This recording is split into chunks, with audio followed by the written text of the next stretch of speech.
કેમ છો બાળ મિત્રો? આપણે 10મા અને 100મા ભાગમાં આગળ જોઈએ. બરાબર, અહીંયા શું આપેલું છે? વિવિધ દેશોનું ચલણી નાણું. વિવિધ દેશોનું ચલણી નાણું એટલે જો ચલણી નાણું એટલે આપણા દેશમાં કયું નાણું વપરાય છે?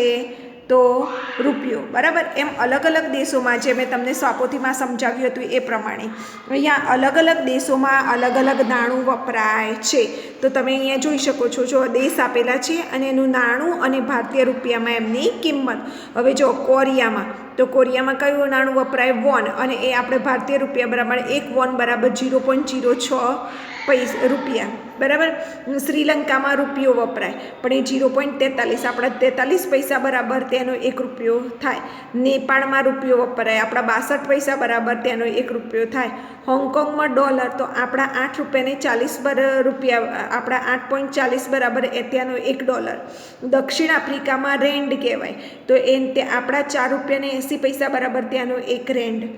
ચીનમાં યુવાન હોય આપણા 9 રૂપિયાને 83 પૈસા બરાબર ત્યાંનો 1 યુવાન. યુએઈમાં દિરહામ વપરાય છે આપણા 17 રૂપિયાને 79 પૈસા બરાબર ત્યાંનો 1 દિરહામ. યુએસએમાં ડોલર વપરાય છે ત્યાં આપણા 65 રૂપિયાને 29 પૈસા હોય ત્યારે એ ત્યાંનો $1 થાય.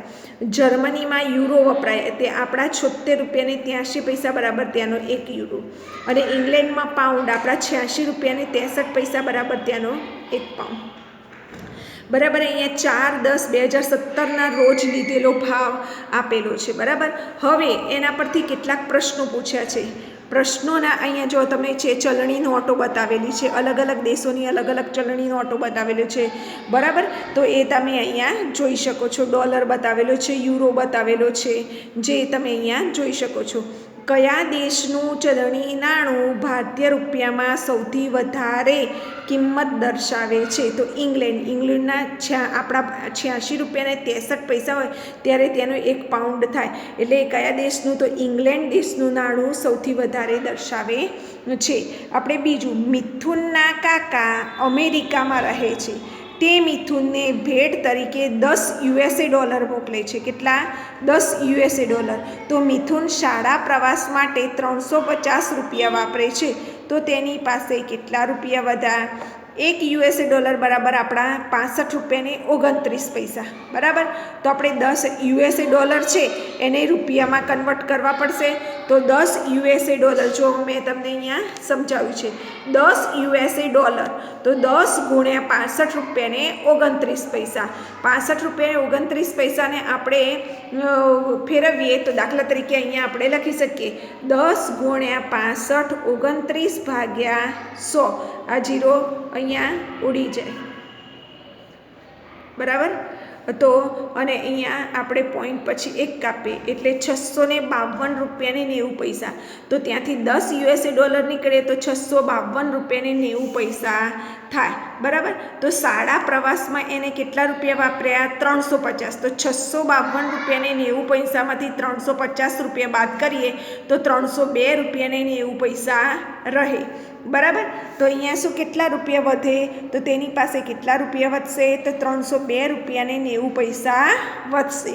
બરાબર, આપણે સૌથી પહેલાં એ ડોલરને ભારતીય રૂપિયામાં ફેરવવાના છે.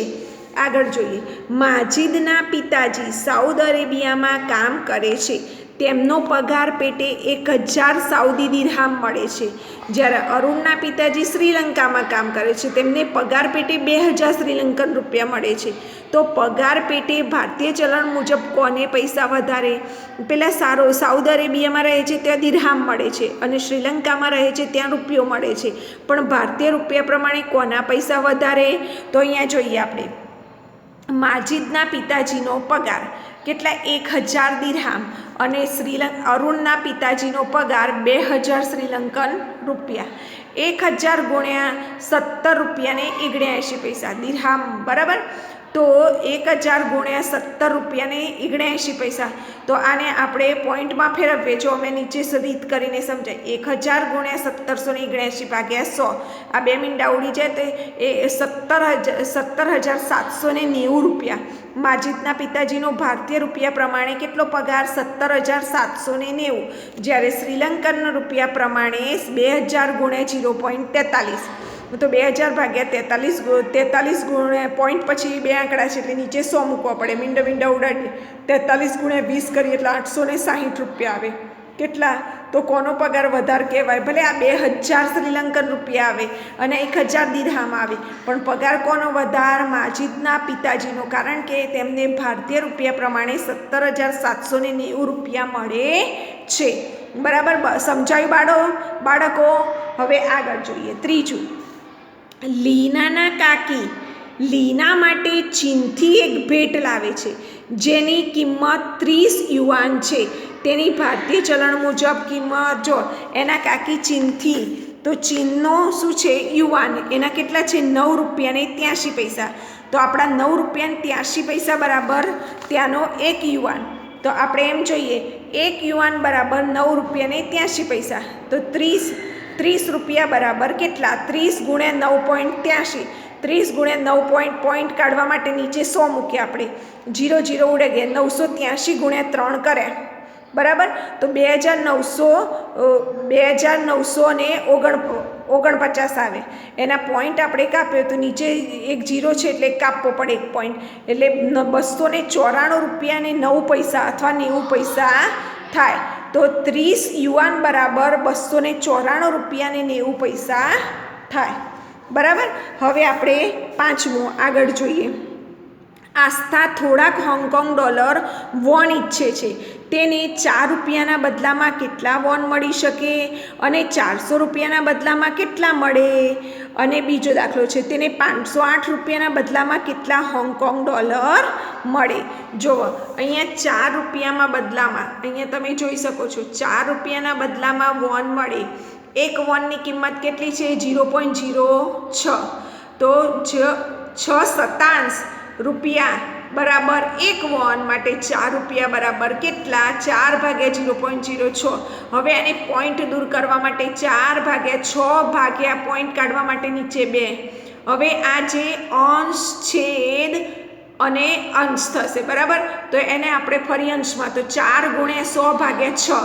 તો 400 ભાગ્યા 6 કરીએ ને તો 66.67 આવે.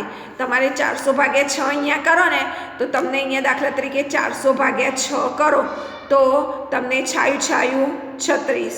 બરાબર. કેટલા વધ્યા? 4. ફરી છાયું 36. તો કેટલા વધશે?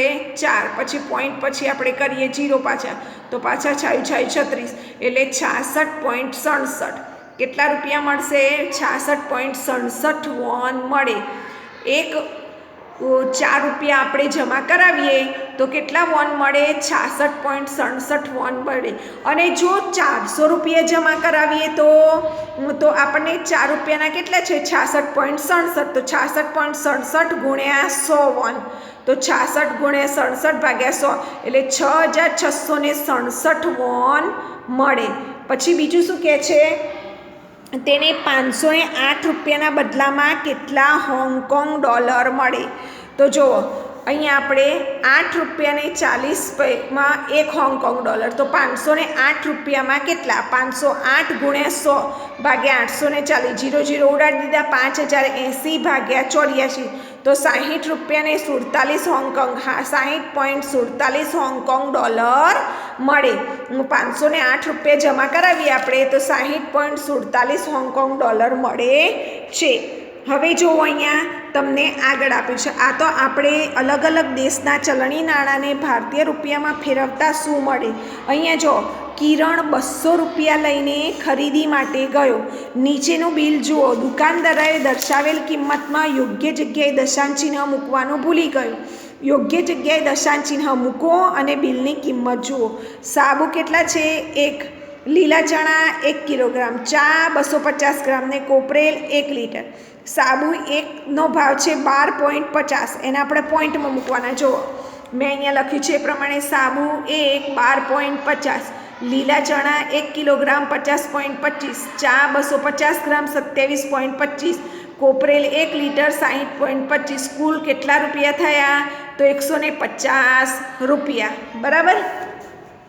કયું શહેર ઠંડુ છે? અહીંયા જો હું હિમાચલ પ્રદેશમાં રહું છું. ત્યાં શિયાળામાં તાપમાન 2 અંશ સેલ્સિયસ થઈ જાય છે. કેટલીક વાર પાણીની પાઇપમાં બરફ જામી જાય છે, પરંતુ પાણીની પાઇપમાં બરફ જામી જાય તો પણ પાણીની સમસ્યા થાય. પરંતુ હું રાજસ્થાનમાં રહું છું, જ્યાં તાપમાન 48°C સુધી પહોંચી જાય છે. અહીં બહુ જ ગરમી છે. પાણી લાવવા માટે કેટલા કિલોમીટર દૂર પડે છે. બંને જગ્યાએ પાણીની તો તકલીફ છે. જ્યાં પાણી છે પણ એને 2°ના તાપમાનમાં બરફ થઈ જાય છે. જ્યાં ખૂબ જ ગરમી છે ત્યાં પાણીની અછત છે. બંને જગ્યાએ કેવું છે? અછત.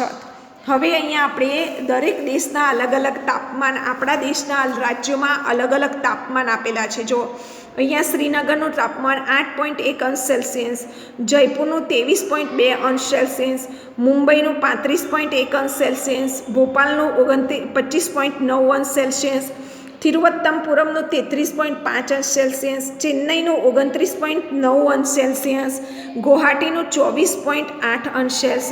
એટલે ભારતના અલગ અલગ રાજ્યોના શહેરોના તાપમાન અહીંયા આપેલા છે. અહીંયા શું કહે છે? બપોરે 3 વાગે કયા સ્થળનું તાપમાન સૌથી વધુ હતું? તે જ સમયે કયું સ્થળ સૌથી વધુ ઠંડુ હતું? હવે 3 વાગે કયા સમયનું સ્થળ તાપમાન ઠંડુ હતું અને કોનું ગરમ હતું એ આપણે જોઈએ. બરાબર, તો સૌથી ઓછું તાપમાન કોનું છે? તો શ્રીનગરનું. અને સૌથી વધારે તાપમાન આપણે જોઈએ તો કયું છે? મુંબઈનું. બરાબર, હવે મુંબઈનું તાપમાન શ્રીનગરના તાપમાન કરતાં કેટલું વધુ છે? તો શ્રીનગરનું તાપમાન 8.1°C, જ્યારે મુંબઈનું 35.1. એટલે 35.1માંથી 8.1 બાદ કરીએ તો આપણને જવાબ મળે. જો અહીંયા 35.1 ઓછા 8.1, તો 1માંથી 1 જાય 0, 15માંથી 8 જાય તો 7, અને અહીંયા કટ કરીને 2, એટલે 27°C તાપમાન વધુ હતું. મુંબઈનું તાપમાન કેટલું? 27°C વધુ હતું. હવે જો તિરુવત્તમપુરમમાં તાપમાન 40° સુધી પહોંચે તે માટે તાપમાનમાં કેટલી ડિગ્રીનો વધારો કરવો પડશે? તમે અહીંયા જુઓ છો, તિરુવત્તમપુરમનું તાપમાન 33.5°C આપ્યું છે અને એમ કહે છે 40° પહોંચાડવા માટે. તો 40માંથી 33.5° બાદ કરવાનું. તો 40માંથી 33.5°C બાદ કરીએ તો અહીંયા 10 લીધો, અહીંયા 9 આવ્યા અને અહીંયા 3. 10માંથી 5 જાય તો 5, અને 9માંથી 3 જાય તો 6, અને 3માંથી 3 જાય તો 0. 6.5°Cનો વધારો થાય તો 40° તાપમાન સુધી પહોંચે. ચેન્નઈ કરતાં કોલકાતાનું તાપમાન કેટલું ઓછું છે? જો ચેન્નઈનું તાપમાન કેટલું આપેલું છે આપણને? 29.9, અને કોલકાતાનું 26.6. તો 29.9માંથી આપણે 26.6 બાદ કરીએ તો 3.3. તો 3.3°Cનો વધારો કરવો પડે. આ જ દિવસે સવારે 3 વાગે પણ આ શહેરોના તાપમાન નોંધવામાં આવ્યા હતા. કોષ્ટક જુઓ અને પ્રશ્નોના ઉત્તર આપો. અહીંયા કોષ્ટક જુઓ, ચેન્નઈ, મુંબઈ, તિરુવત્તમપુરમ, કોલકાતા, ભોપાલ, શ્રીનગર, ગુવાહાટી ને જયપુર, એના અલગ અલગ તાપમાન આપેલા છે. પ્રશ્ન શું કહે છે? સવારે 3 વાગે કયા સ્થળનું તાપમાન સૌથી ઓછું હતું? કલ્પના કરો કે તમે ત્યાં છો તો તમને કેવો અનુભવ થાય તેનું વર્ણન કરો. બરાબર, સૌથી ઓછું તાપમાન શ્રીનગરનું છે 1.3°, અને આપણને ત્યાં હોઈએ તો શું લાગે? એકદમ ઠંડી, બરફ જેવું. પછી બી, ચેન્નાઈમાં સવારે 3 વાગે તથા બપોરે 3 વાગે માપેલ તાપમાન વચ્ચે કેટલો તફાવત હતો? ભોપાલમાં કેટલો? તો અહીંયા જો ચેન્નઈની અંદર 29.9°C, અને ચેન્નઈમાં 3 વાગે સવારે 29.9, અને ચેન્નઈ 21.1. તો બંનેમાંથી બાદ કરીએ તો આપણને 8.8°C તાપમાન તફાવત થાય.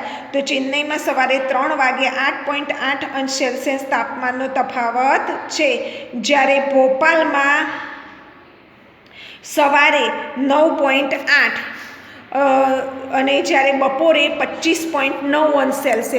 તો 25.9°માંથી 9.8 બાદ કરીએ તો 16.1°Cનો વધારો થાય છે. બરાબર, હવે આપણે ચોપડીની સમજૂતી જોઈએ. હવે આપણે જોઈએ છીએ સ્વાધ્યાય પોથીમાં આપણે જોઈ ગયા હતા એ પ્રમાણે અહીંયા દાખલા આપેલા છે, જે મેં તમને અગાઉ શીખી ગયો નીચે સમજાવ્યું હતું એ પ્રમાણે અહીંયા યુએસએ ડોલર પાઉન્ડ એની બધાની માહિતી મેં તમને આપી દીધી હતી, બરાબર. તો હવે આપણે અહીંયા જોઈએ છીએ કે સુરેશભાઈ, દીપકભાઈ, રાકેશભાઈ અનુક્રમે જાપાન, નેપાળ, શ્રીલંકામાં કામ કરે છે. જો દરેકના ત્યાંના ચલણ મુજબનો પગાર પેટે 10,000 રકમ ચૂકવાતી હોય તો ભારતીય ચલણ પ્રમાણે કોને વધારે રૂપિયા મળે?